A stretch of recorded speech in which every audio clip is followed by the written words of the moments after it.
7 on ABC World News Tonight, when asked about black managers in baseball, he described a litany of stereotypes, including that black people were not intelligent enough to manage. I truly believe that they may not have some of the necessities to be, let's say, a field manager or perhaps a general manager.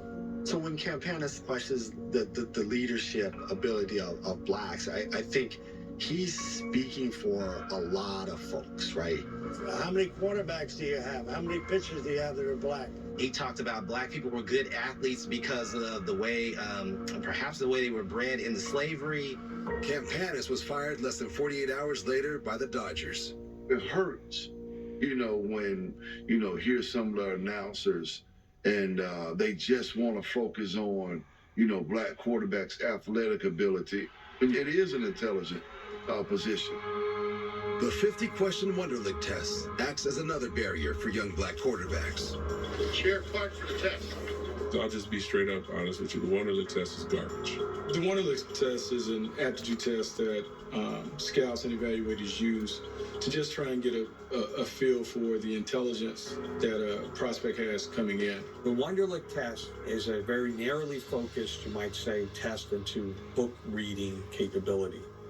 But it's filled with racial and socioeconomic bias. Could ask a question just based on your experience. Do you know what a cul-de-sac is? Well, a lot of people grow up in neighborhoods without a cul-de-sac. Honestly, to me, it made no sense.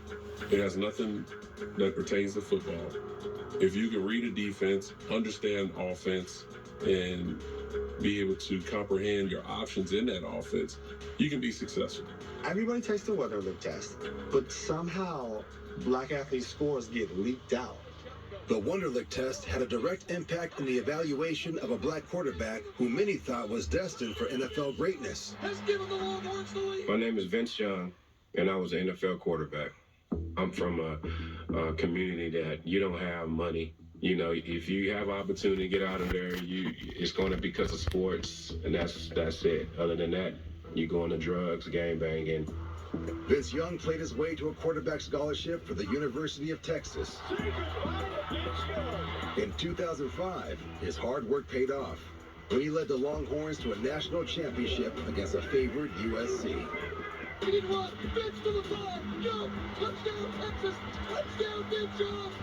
At that moment, all the stuff that I went through, being a poor kid, and to lead that team to that Rose Bowl championship game, a beautiful moment for me that I'll cherish for the rest of my life.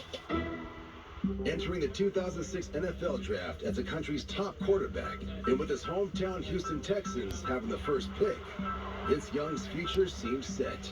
There was no reason why Houston should not have picked Vince Young. He's a local guy. He's the best college quarterback. But before the draft, his low Wonderlic score leaked out, leading to whispers and doubts about his intelligence.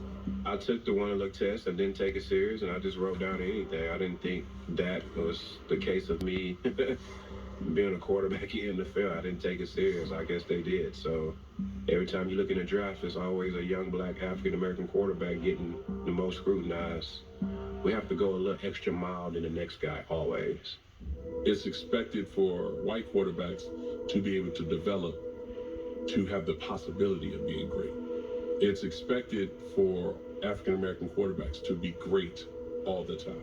Black quarterbacks don't get to be mediocre. You got to be twice as good to get half as much. And then to think that there are people that hate the fact that you exist just because you had the audacity to be great at a position that in their minds should only be reserved for white men. That's a lot to deal with. After Houston passed on Young, he was drafted by the Tennessee Titans, where he played alongside his mentor, quarterback Steve McNair. As I got older in the league, my third and fourth year, you could see how my numbers started to go up. I was a top-rated quarterback, among the best. But Young's career stalled after injuries and differences with Titans head coach Jeff Fisher. He was released before the 2011 season and went looking for a new home. I went in Buffalo, did really good, and got cut the last day. Went to Green Bay, and think I might have a shot to play here in Green Bay. cut me last day. I just got tired of the BS. That's why I retired. I was like, man, I'm tired of this. It's taking the fun out the game, you know. Young wasn't alone. 414 yards passing for Akili Smith. One of his peers, another former first-round pick, learned just how hard it is to make it in a game where you have to be twice as good as a white player. My old agent told me, Akili, you're either considered a starter or you're out of the league.